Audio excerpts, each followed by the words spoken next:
திருப்பூர் கல்லூரி சாலை, எம்ஜிஆர் நகர், புளியந்தோட்டம் பகுதிகளில் சாயாதேவி என்பவருக்கு சொந்தமான இடத்தில் 42 தகர கொட்டகை வீடுகள் அமைத்து தொழிலாளர்களுக்கு வாடகைக்கு விட்டிருந்தார். இன்று பிற்பகலில் ஒரு வீட்டில் இருந்த எரிவாயு சிலிண்டர் வெடித்து சிதறியது.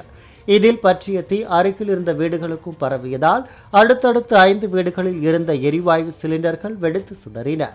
இந்த தீ விபத்தில் 42 தகர கொட்டகை வீடுகளும் தரைமட்டமாகின.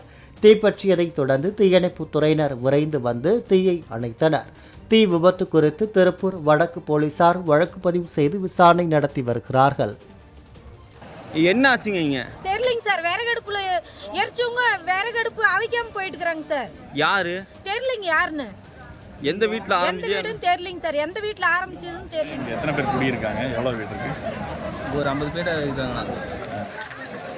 எப்படி தான் தீ ஆச்சுன்னு தெரியல. நான் கரெக்டாக அப்போ தான் தூங்கியாச்சு. பின்னாடி இருக்குது. தூங்கியாச்சு. அப்போ குளிக்கலான்னு போனோம். மற்ற பேர் ஒருத்தரோட ஆள் முதல்ல வேலைக்கு போயிட்டாங்க.